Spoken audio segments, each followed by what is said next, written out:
we have one property of a T1 space.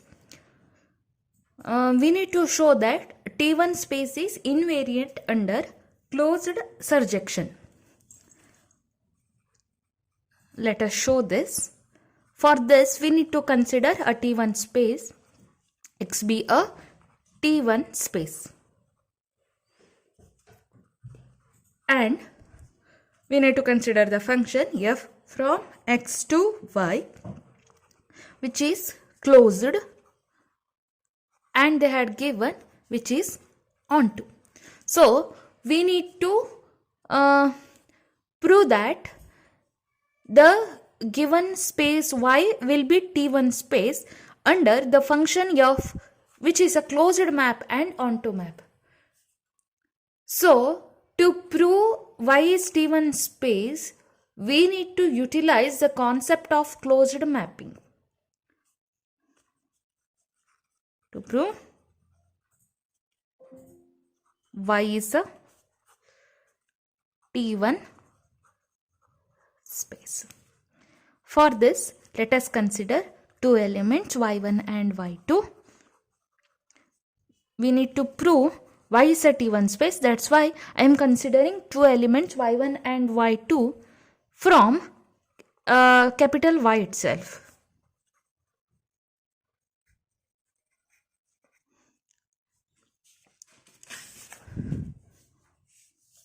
Since f be a function from x to y, which is onto function, therefore there exist two distinct elements. I am considering x1 and x2. They are the elements of capital X, such that onto function definition, according to that, f of x1 equal to y1 and f of x2 equal to y2.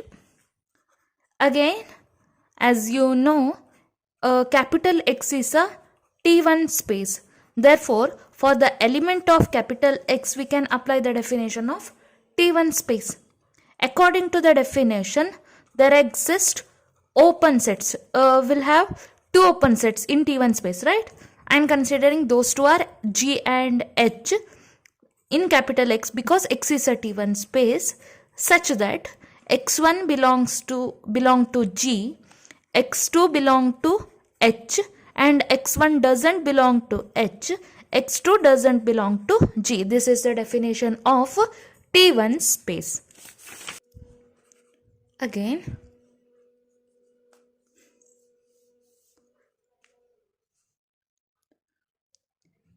we know that G and H are open sets in capital X. In the statement they had given under closed surjection, right? Closed mapping is given. So we need to consider closed sets. We need to take closed sets from G and H. As you know, G and H are open sets. Its complement will be closed, right? So X minus G and X minus H are closed in capital X, because G and H are open in X. And they had given x1 belong to G, x2 belong to H. x1 belong to G implies x1 doesn't belong to X minus G. x2 belong to H implies x2 doesn't belong to its complement, right? Because x2 belong to H. This implies x1 belong to what?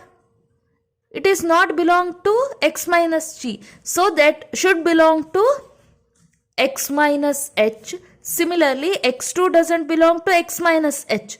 This implies x2 belong to X minus G. This implies f of x1 is nothing but y1 that doesn't belong to f of x minus G. Here I have applied function. Similarly, f of x2 is nothing but y2, right? So y2 doesn't belong to what? F of x minus h, because x2 doesn't belong to x minus h. And again y1, which is nothing but f of x1 belong to what? X minus x1 belong to x minus h, implies f of x1 belong to f of x minus h. Similarly, f of x2 is nothing but y2, that belongs to f of x minus g. Since f from x to y is a closed map, therefore f of x minus g, f of x minus h are closed in capital Y. That is, f of x minus g is nothing but f of x minus f of g. Similarly, f of x minus h is nothing but f of x minus f of h are closed in Y. Since f from x to y is onto function, therefore f of x is nothing but y itself. So applying the value of f of x, we will get y minus f of g and y minus f of h. They are closed in what? Y. Therefore f of g and f of h are, y minus f of g is closed, so f of g will be open, because y minus f of g, its complement will be y minus f of g. So y minus f of g closed implies its complement will be open. Similarly, f of h. So these two are open in y. Also, f of x1 equal to y1 belong to f of g. F of x1 equal to y1 belong to f of g. That is, it doesn't belong to x minus g is there, no, f of x minus g. So this belong to what? F of g, its complement. And f of x2, which is equal to y2, doesn't belong to again f of g. F of x1, which is again y1, doesn't belong to f of h. Similarly, f of x2, which is equal to y2, belong to f of h. Thus, for any y1 and y2 belongs to capital Y with y1 not equal to y2, there exist two open sets,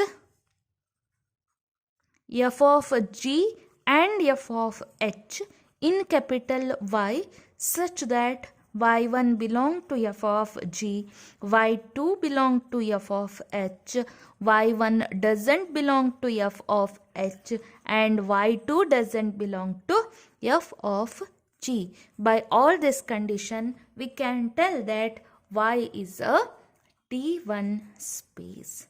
This proves the result.